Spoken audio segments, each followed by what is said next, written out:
fourth annual One Voice Europe student residential programme took place this year from the 7th to 11th of September 2015.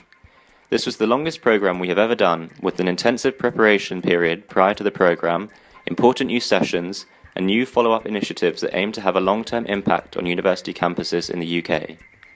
20 students assembled at UCL, London, for the 5-day residential programme on Israel-Palestine. We had several Israeli Society, Palestinian Society, Jewish Society, and Islamic Society presidents. The background of the participants was hugely varied. Along with politics, theology, history, international relations, and anthropology students, there was an artist, scientist, and a sports journalist, demonstrating how this conflict affects and concerns such a wide swathe of British society, and why we need to encourage positive activism on this issue.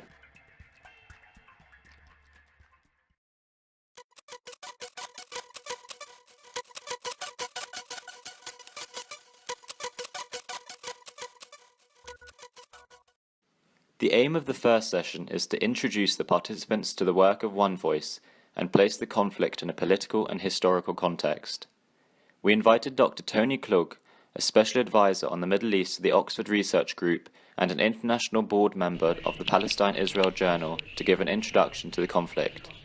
After this, participants were able to Skype with young leaders from Israel and Palestine to hear first-hand their stories and opinions on the conflict.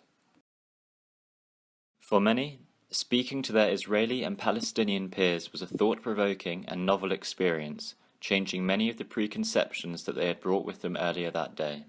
Surprised, I guess, by that, because I think it's when you do just watch snippets of the news, you just think that it's constantly like horrendous, and I guess I was surprised how that isn't actually the case, and it's a bit more of like an undercurrent of what's normal.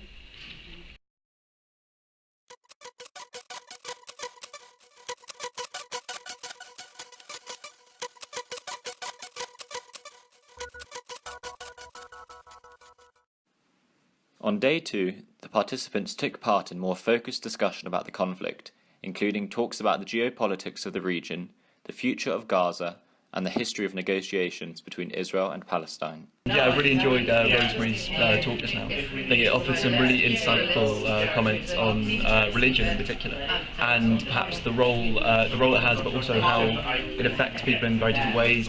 Religion is a very personal thing, and how it's not a homogenous clash of different religions. And I think too often a conflict like the Israel-Palestine conflict can be reduced to one thing. I think Rosemary did a lot to illustrate the complexities of the issues there.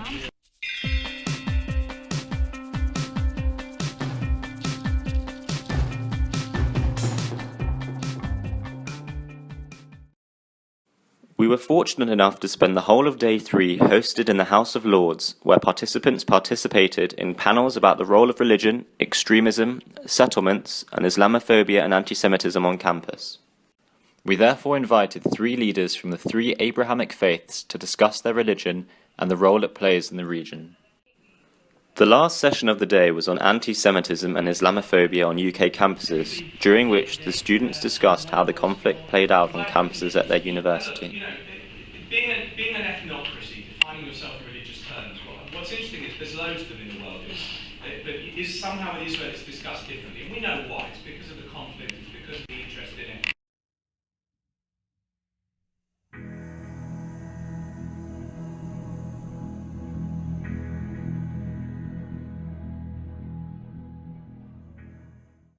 The Model United Nations simulation provides the participants the opportunity to understand the conflict from differing perspectives, and puts them in the shoes of world leaders to understand the complexities inherent in the different aims of each country. This is a conflict unlike any other, which is convoluted by emotion, sentiment, and religious fault lines. Russia stands on the side of peace and justice, and the right to self-determination for both Palestinians and Israelis. Well, this year, International Women's Week, no violations around the world of women's culture, except in Israel. It's this sort of targeting which we are seeing as very detrimental to us and to trying to engage with the international community as a democratic state. I think it's quite hard as well, like hearing some people make really, really good arguments and stuff like that, but then you can't agree because of the country that you've been assigned, their position. I think that's quite a difficult thing to come to terms with.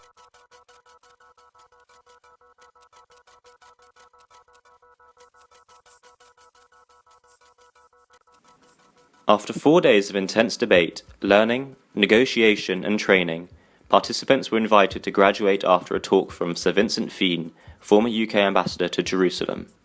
It was at this point that the participants spoke about what they'd learned and what they'd planned to do after the course, with some pragmatic and inspirational plans laid out.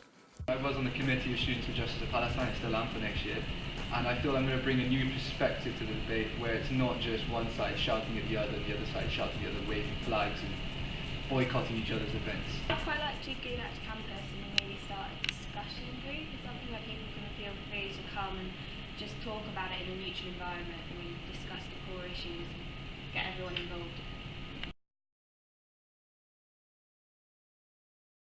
It's been amazing. I would recommend it to anyone who's interested in the conflict and finding a sustainable solution. I myself came here believing that two-state solution is dead. I believe it is now it now has the ability to be revived in some way, but it is not the only solution on the table. But I would give it some serious consideration. Yeah, I think the fact that there is this sort of apathy and pessimism just drives the need and reinforces what One Voice is doing. Yeah, absolutely. It's even more. It's been really good so far. I think my personal favourite was the Tony Plug bit yesterday, just to learn about the whole history of it, to patch up bits of knowledge that I didn't really know at the moment. So. Anyone interested in the Israeli-Palestinian conflict should definitely do it. It also teaches you a lot about your biases and how polarized the conflict really is, and to question critically your position previously to whence you came.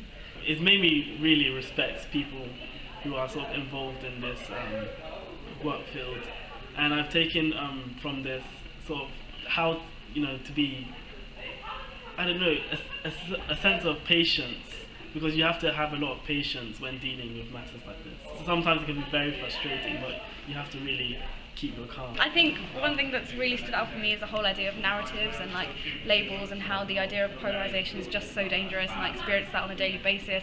So I really want to go out and make something of that and do it in a creative way by spoken word or poetry, because I think those kind of vehicles are really, really important for getting these ideas out there. I'd recommend it to anyone. It's a great program, and if you get on, you are incredibly lucky. And for those who don't, apply again. So yeah, thank you, One Voice.